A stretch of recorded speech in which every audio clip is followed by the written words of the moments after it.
Last time on آخری معجزہ. اور اگر مجھے اپنے رب کی نشانیاں دیکھنی ہے، اپنے رب کی عظمت دیکھنی ہے، تو اللہ تعالیٰ جس طرح کہتے ہیں نا، پہاڑ کو دیکھو، دریا کو دیکھو، اونٹ کو دیکھو. اب رب العالمین کہا تو کس چیز کو دیکھو؟ مختلف سوسائٹیز کو دیکھو، تاریخ کو دیکھو، دنیا کیسی تھی، کیسی کیسی سوسائٹیز اللہ نے بنائی، کیسے کیسے علوم میں، کیسے فنون میں انہوں نے مہارت حاصل کی، کس قوم کو کس چیز میں مہارت دی، کیا کیا کارنامے انہوں نے کیے. ان تمام کی کا ذمہ کس نے لیے ہوئے تھا؟ اللہ تعالیٰ نے، رب العالمین. اور اس ایک تعبیر کے اندر اللہ نے پوری دنیا کھول دی میرے سامنے.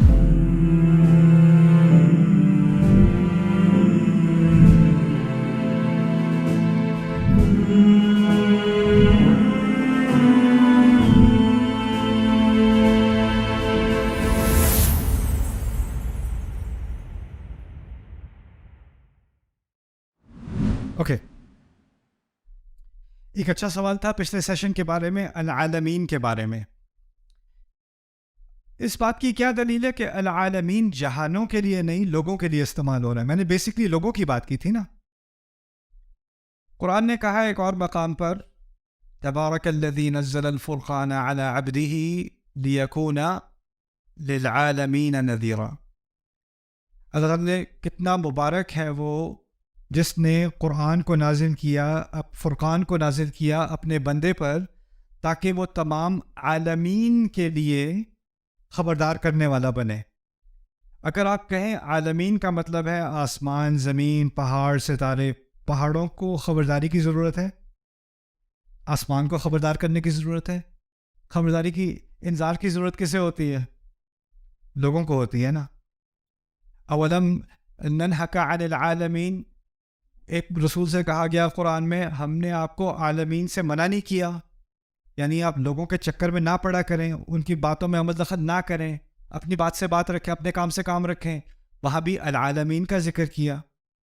قرآن میں بار بار العالمین لغت کے اعتبار سے اور قرآن کے اعتبار سے عالمین لوگوں کے لیے استعمال ہوتا ہے.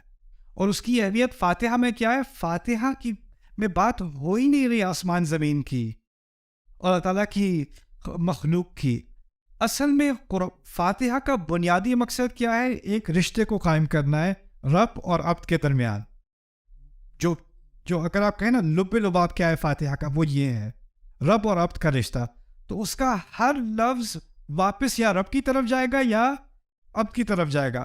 یہاں السماواتی والارض کہا ہوتا تو عبد کی طرف بات نہ جاتی، کہیں اور چلی جاتی. لیکن العالمین کیا ہے تو اللہ تعالیٰ کے بندوں کی طرف واپس ہے یہ بات.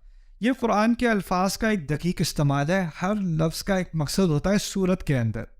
جب صورت کا مقصد سمجھ میں آ جائے تو ہر لفظ اس مقصد کی طرف آپ کو واپس لے جاتا ہے اور وہ مقصد پھر خود ہی سے واضح ہو جاتا ہے. اب آگے لفظ آ رہے ہیں، بڑے پیارے الفاظ ہیں اللہ تعالیٰ کے، الرحمن الرحیم. کیا ترجمہ کریں جی الرحمن الرحیم کا؟ اردو میں کیا ترجمہ ہوتا ہے جی؟ بتائیں آپ مجھے. جو نہایت مہربان اور بہت رحم کرنے والا ہے، عام ترجمہ یہی ہے نا؟ ٹھیک ہے، پہلے عربی میں سمجھ لیتے ہیں. رحمان اور رحیم دونوں رحم سے نکلے ہیں. عربی کے اعتبار سے رحمان اور رحیم کا جو اصل ہے نا دونوں کی، وہ ایک ہی ہے، اور وہ کیا لفظ ہے؟ رحم. تو پہلے رحم کو سمجھ لیں. رحم میں 2 معنی ہیں. رب میں کتنے معنی تھے؟ 5. رحم میں 2 معنی ہیں. ایک ہے شدید محبت. شدید محبت، ایسی محبت جو اپنی محبت کے جواب میں کوئی توقع نہ رکھتی ہو. انکنڈیشنل بے لوس محبت. دوسرا معنی اس کا ہے مکمل طور پر کسی کا خیال رکھنا. ہر طرح سے کسی کا خیال رکھا جائے تو آپ اس پر رحم کر رہے ہیں.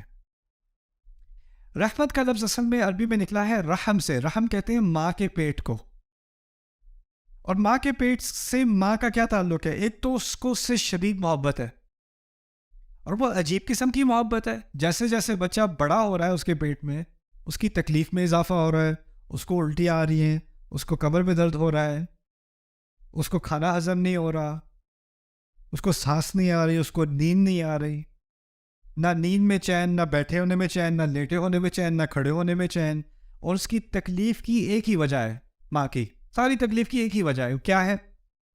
بچہ. اور جیسے جیسے وہ بچہ تکلیف میں اضافہ کرتا ہے، الٹا ماں اس سے کم محبت کے بجائے کیا زیادہ محبت کرتی ہے. پھر آخری لمحہ آتا ہے، بچہ تقریباً ماں کو مار ڈالتا ہے، تقریباً کتنا خون اس ماں نے بہایا ہے، اور زندگی میں اس کا اتنا خون نہیں نکلا ہوگا جتنا اس بچے کی وجہ سے نکلا ہے.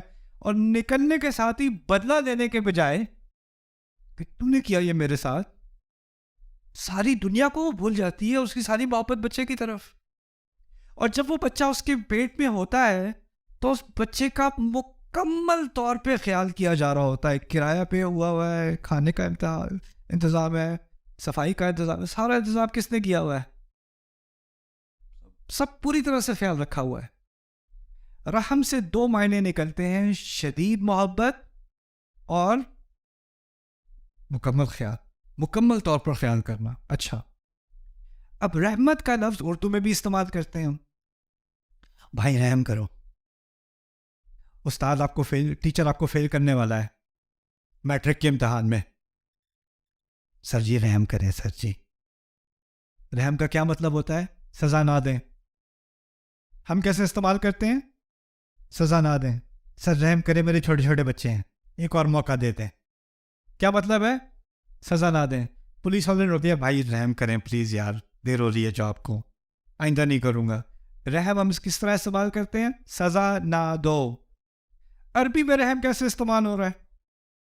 دو چیزوں کے لیے. کیا بتایا تھا میں نے؟ شدید محبت. میں یہ بات آپ کے سامنے اس لیے رکھ رہا ہوں کہ عربی زبان کے الفاظ ہم اردو میں استعمال کرتے ہیں، لیکن جب ہم ان کو اردو میں استعمال کرتے ہیں تو اس کے نئے معنی نکل آتے ہیں. لیکن ہمیں بہت ہی غلط قسم کا ایک اعتماد آتا ہے، نہیں قرآن کے بہت سارے الفاظ مجھے سمجھ میں آتے ہیں، قرآن میں ہے الرحمن الرحیم، رحم کرنے والا. رحم کی اردو، جس کی اردو زبان ہے اس کو کیسے سمجھ نہیں آئے گا؟ جی یہ رحم کا لفظ تو ہے لیکن یہ اردو نہیں ہے، یہ عربی والا رحم ہے، یہ اردو والا رحم نہیں ہے. اور ان میں فرق ہے کہ نہیں؟ وہ بہت بڑا فرق ہے. اگر میں اللہ کو رحم کرنے والا سمجھوں، میں سمجھوں بس وہ جو عذاب دینے والا تھا لیکن دیتے دیتے رک گیا تو اس نے رحم کر دیا. لیکن ماں کے رحم سے عذاب کا تو کوئی تعلق ہے ہی نہیں، بلکہ اس کا برا ترجمہ انگلش میں بھی بہت عام ہے، مرسی. مرسی بھی انگلش میں استعمال کرتے ہیں. دی military showed no mercy. The judge showed no mercy. یعنی فوج نے کوئی رحم نہیں کیا، بے رحمی سے مارا. جج نے بے رحمی سے فیصلہ کیا، یعنی اس نے کوئی لحاظ نہیں کیا. لیکن اس کے معنی منفی ہونے کے بجائے اصل میں مثبت ہے. اس کا تعلق محبت اور مکمل خیال سے ہے. پہلی بات. اچھا، اب کتنے لفظ استعمال ہوئے رحمت والے اس صورت میں؟ دو، الرحمن اور الرحیم. اب ان دونوں کا ہمیں سمجھنا پڑے گا دو لفظ کیوں استعمال ہو رہے ہیں. اگر بات ایک ہی ہے تو دو دفعہ کیوں؟ تو ان دونوں کو الگ الگ سمجھتے ہیں. پہلی بات کریں گے الرحمن کے بارے میں. رحمان جیسے لفظ عربی میں اور بھی ہیں، عطشان، غضبان، جوعان، اس کو کہتے ہیں فعلان. لفظ جو ایک ہی طرح کے ہوتے ہیں نا، ان کا ایک وزن ہوتا ہے، اس کو وزن کہتے ہیں عربی میں. غضبان، عطشان، جوعان، رحمان. ان الفاظ میں تین خصوصیات ہوتی ہیں، یہ آپ کو یاد رکھنا پڑے گا. رحمان جیسے الفاظ میں تین خصوصیات ہوتی ہیں. پہلی خصوصیت ہوتی ہے اس میں شدت ہوتی ہے. تو رحمان بہت ہی زیادہ رحم کرنے والا، اور رحم عربی والا رحم، بہت ہی زیادہ محبت کرنے والا، بہت ہی زیادہ خیال کرنے والا. شدید خیال کرنے والا، شدید محبت کرنے والا، پہلا معنی. دوسرا معنی اس کا یہ ہوتا ہے کہ یہ فوری ہوتی ہے، ابھی ابھی. یعنی یہی نہیں کہ وہ بہت شدید محبت کر رہا ہے، بہت شدید خیال کر رہا ہے، ابھی ابھی کر رہا ہے. یہ نہیں کہ کرے گا، فکر نہ کرو اگلے سال کرے گا، فکر نہ کرو بہت جلد کرے گا، نہیں، ابھی ابھی کر رہا ہے، علی الفور. الحدوث، اس کو بلاغہ میں کہتے ہیں الحدوث. لیکن تیسرا معنی ذرا پہلے آپ کو کنفیوزنگ لگے گا. تیسرا معنی ہے کہ یہ کسی وجہ سے عارضی ہوتا ہے، ٹیمپرری ہوتا ہے. جیسے عطشان کہتے ہیں بہت ہی شدید پیاسا، عطشان. کیا کسی وجہ سے یہ شدید پیاس ختم ہو سکتی ہے؟ پانی سے. یعنی وہ پرماننٹ نہیں ہے، دائمی نہیں ہے، ہمیشہ کے لیے نہیں ہے. جوعان، شدید بھوکا، کیا کسی وجہ سے جوع، بھوک ختم ہو سکتی ہے؟ کھانے سے. غضبان، شدید غصے والا، ہو سکتا ہے سزا دینے سے یا بدلہ لینے سے یا سمجھانے سے غصہ ہوتا رہے. اب کہہ رہے رحمان، شدید محبت کرنے والا، ابھی ابھی کرنے والا. لیکن اس میں تھوڑی سی ڈرانے والی بات بھی ہے. شاید انسان کوئی ایسی حرکت کر بیٹھے جس وجہ سے وہ اس رحمت کا مستحق نہ رہے. جیسے پانی پیاس کو ہٹا دیتی ہے، کھانا بھوک کو ہٹا دیتا ہے، کوئی چیز ایسی ہو سکتی ہے جو رحمان سے رحمت کو ہٹا سکتی ہے. رحمان تو وہ رہے گا، میرے لیے نہیں ہوگا، یہ ممکن ہے. تو اس میں ایک طرح سے ایک ٹیمپرری تھریٹ آ گئی، ایک طرح سے ایک خطرہ ہے، اندیشہ ہے اس لفظ کے اندر بھی. ایک بڑی عظیم نعمت بھی ہے اور ساتھ میں اندیشہ بھی ہے. اچھا، یہ تین باتیں تھیں رحمان کے بارے میں. کیا تین باتیں تھیں؟ مجھے دوبارہ یاد کرائیے. شدت، فوری، عارضی. اوکے. رحیم کے بارے میں دو باتیں یاد رکھنی ہیں. رحمان کے بارے میں تین، رحیم کے بارے میں دو. اوکے. وہ کیا ہیں؟ پہلی بات کہ یہ ہمیشہ رہنے والی صفت ہوتی ہے، کوئی ہمیشہ رہنے والی خصوصیت. اس کی میں آپ کو مثال دیتا ہوں. آپ کہیں یہ بہت علم والا شخص ہے، بہت علم والا شخص ہے. وہ جب سو رہا ہے نا، وہ پھر بھی علم والا ہے. جب وہ جاگا ہوا ہے، وہ پھر بھی علم والا ہے. جب وہ کھانا کھا رہا ہے، وہ پھر بھی علم والا ہے. اور جب وہ اپنی علم کی بنیاد پہ کچھ سکھا رہا ہے، پھر بھی وہ علم والا ہے. یعنی وہ صفت اس کے اندر ہے، چاہے اس کا مظاہرہ ہو رہا ہو یا نہ ہو رہا ہو. وہ صفت ہے، اس کے اندر ہے، وہ ہمیشہ ہے. میں کہوں یہ لڑکا لمبا ہے، وہ خوش ہو یا نہ ہو، وہ گرم ہو یا سرد ہو، وہ یا اندر ہو یا باہر ہو، لمبا تو وہ لمبا ہی رہے گا نا. وہ ہمیشہ کے لیے لمبا ہے. یہ پرماننٹ اس کی ایک کوالٹی ہے، اس کی ایک خصوصیت ہے. یہ پہلی چیز ہے. دوسری چیز فعیل، جیسے رحیم، شریف، کریم، عزیز، سب میں یہی ہوتا ہے. پہلی چیز ہوتی ہے کہ یہ ہمیشہ کے لیے ہونے والی چیز ہوتی ہے. دوسری چیز ہوتی ہے قابلیت یا اہلیت. اس کو بھی سمجھنے میں کیا کہنا چاہ رہا ہوں. جیسے فرض کریں آپ کہیں آپ میں سے لیڈیز کو کہیں میرے شوہر جو ہیں وہ بہت صبر والے آدمی ہیں، بہت صابر انسان ہے. ابھی آپ پتہ نہیں، ہو سکتا ہے وہ بھی گھر پہ ہیں، ہو سکتا ہے کسی سے ان کی بات ہو رہی ہے اور اس وقت وہ بالکل صبر کا مظاہرہ نہیں کر رہے. ممکن ہے کہ نہیں؟ یا ہو سکتا ہے ابھی وہ سو رہے ہیں. اگر وہ سو رہے ہیں تو وہ صبر کا مظاہرہ کر رہے ہیں؟ نہیں، ابھی تو وہ صبر کا مظاہرہ نہیں کر رہے. لیکن ان کے اندر اس کی قابلیت ہے کہ نہیں، اس کا پوٹینشیل ان کے اندر ہے کہ نہیں. یعنی فعیل، کریم، عزیز، رحیم، اس طرح کے الفاظ ہوتے ہیں کہ صلاحیت تو ہے، لیکن اس کا معنی یہ نہیں کہ اس صلاحیت کا فوری طور پر مظاہرہ بھی ہو رہا ہے. وہ اس طرح سمجھنے کہ وہ اندر ہے، لیکن یہ نہیں معلوم کہ باہر آ رہی ہے کہ نہیں. جس طرح سمجھ لیں کہ گاڑی ہے، اس کا بہت ہی طاقتور انجن ہے، لیکن جب وہ انجن استعمال نہ بھی ہو رہا ہو، صلاحیت تو پھر بھی ہے نا اس کے اندر. یہ ہے رحیم. تو 3 معنی نکلے رحمان کے اور 2 معنی نکلے رحیم کے. اب یہ سمجھ لیں اگر صرف الرحمن کہا ہوتا تو کیا مسئلہ ہو جاتا؟ عارضی ہوتی، بات ہمیشہ کے لیے نہ ہوتی. اچھا، اگر صرف الرحیم کہا ہوتا، ایک تو شدت نہ ہوتی، اور ایک فوری طور پر نہ ہوتی، اور ایک امکان تو ہوتا کہ صلاحیت تو ہے رحم کی، لیکن اس کا مظاہرہ ہو رہا ہے یا نہیں ہو رہا، وہ تو رحمان کے اندر ہے نا. دونوں کی ضرورت تھی. اب شدت بھی آ گئی، فوری طور پہ بھی ہو گئی، اور ہمیشہ کے لیے بھی ہو گئی. الرحمن الرحیم. ایک اور طرح سے سمجھ لیں. فرض کریں کہ آپ کو بڑی زبردست بھوک لگی ہے. آپ گھر پہ پہنچے, کھانا تیار ہے, وائف نے آپ کے لیے بہت آپ کا فیوریٹ کھانا بنایا ہوا ہے, اسمیل بھی آپ کو آ رہی ہے, خوشبو آ رہی ہے, لیکن پلیٹ خالی ہے ٹیبل کے سامنے. بھوکے مر رہے ہیں, اور وہ آرام سے آ کے آپ کے سامنے بیٹھتی ہیں آپ کی وائف, اور کہتی ہیں اگلے ہفتے کیا کھائیں گے.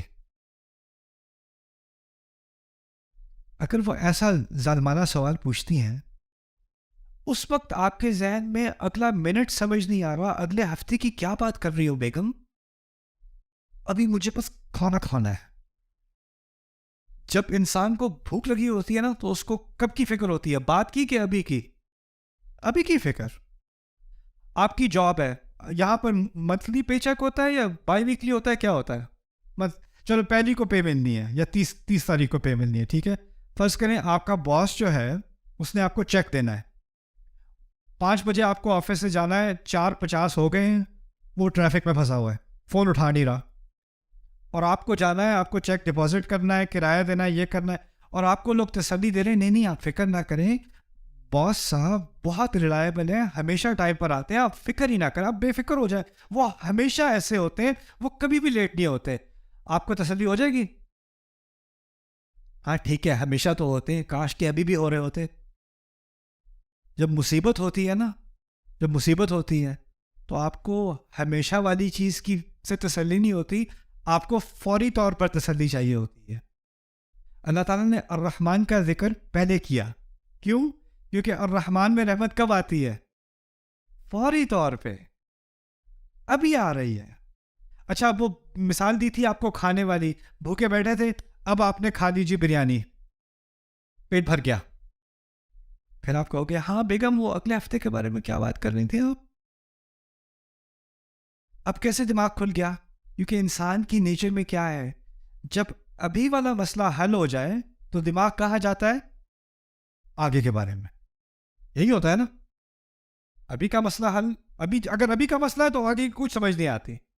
اگر ابھی کا مسئلہ حل ہو گیا, ایک دفعہ ادھر کی تسلی ہو گئی, تو پھر آگے کی. اسی لیے جو لوگ فائنینشلی مشکل میں ہوتے ہیں وہ آگے کی نہیں سوچ سکتے, اور جو لوگ فائنینشلی ویل آف ہوتے ہیں وہ تھراپسٹ کے پاس بہت جاتے ہیں, کیونکہ ان کو انگزائٹی ہوتی ہے کس چیز کی؟ فیوچر کی. بچوں کا کیا ہوگا, بزنس کا کیا ہوگا, اس کا کیا ہوگا. ابھی کی تو کوئی فکر ہے نہیں, کھانا ہے, چھت ہے, سب کچھ ہے, تو اب یہاں کا تو مسئلہ حل ہو گیا, اب آگے کی سوچو. اللہ تعالیٰ نے کیا کیا؟ ابھی کا مسئلہ حل کرنے کے لیے الرحمن دے دیا, ہمیشہ کا مسئلہ حل کرنے کے لیے کیا دے دیا؟ کیا بات ہے, الرحمن الرحیم. اس کی ترتیب بھی کیا عجیب ترتیب ہے, اس کو آپ ادھر سے ادھر کرو, بات وہ نہیں رہے گی, وہ اپنی جگہ اس کا ایک ایک مقام ہے. اور پھر ابن عباس رضی اللہ تعالیٰ عنہما کی عجیب تفسیر ہے اس کا, ان دو الفاظ کی. کہتے ہیں الرحمن دنیا کے لیے اور رحیم آخرت کے لیے. کہتے ہیں الرحمن دنیا میں ہر ایک کے لیے, اور الرحیم صرف اہل ایمان کے لیے آخرت میں. یہ بات بھی اب سمجھ میں آ گئی. کیوں؟ الرحمن میں کیا تھا, ہمیشہ کے لیے کہ عارضی؟ دنیا بھی تو عارضی ہے نا. اور اس عارضی دنیا میں اللہ صرف کیا مسلمان کو رزق دیتا ہے؟ سب کو دیتا ہے. صرف کچھ لوگوں پہ رحم کرتا ہے؟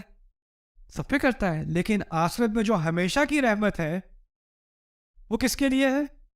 اہل ایمان کے لیے. اور آخرت کا لفظ ایسا ہونا چاہیے جس میں ہمیشگی ہو, اور وہ کیا لفظ ہے؟ الرحیم. عجیب. آپ نوٹس کریں گے قرآن میں جنت سے متعلق رحیم بھی آتا ہے, قیامت کے دن سے متعلق الرحمن بھی آتا ہے. کیوں؟ قیامت کا دن ہمیشہ کے لیے نہیں ہے, لیکن قیامت کے دن ایک خاص شدت والی رحمت کی ضرورت ہے. نہیں, لا يتكلمون الا من اذن له الرحمن. الرحمن. تو جب اللہ تعالیٰ کی بہت شدید محبت ہوتی ہے نا, تو اس وقت آپ کو الرحمن کا لفظ ملے گا. بہت شدید رحمت, آپ کو تدبر کرنا پڑے گا کہ یہاں کون سی شدید محبت ہے. اسی لیے پھر آپ کو سورۃ الرحمن سمجھ میں آئے گی. الرحمن علم القرآن, جس نے اتنی شدید محبت کی, اتنا مکمل خیال کیا کہ اس نے اس مکمل خیال اور شدید محبت کے ناطے قرآن سکھایا. اس لیے قرآن سکھایا. ہم نے کیا بنا دیا قرآن کو, اور قرآن کس لیے سکھایا گیا تھا, کس محبت سے سکھایا گیا تھا, کیا لحاظ کر کے ہمارا سکھایا گیا تھا, ہم نے کیا بنا دیا قرآن کو. سبحان اللہ. تو یہ ہو گیا تھوڑی سی بات الرحمن الرحیم کے بارے. Subscribe now to the Bayyinah YouTube channel to watch the rest of this series and more great content from Ustad Nu'man Ali Khan. دو لفظ جو ہیں وہ ایک دوسرے سے بہت قریب ہیں, ایک رب اور ایک مالک, اور ان دونوں کے درمیان دو الفاظ ہیں.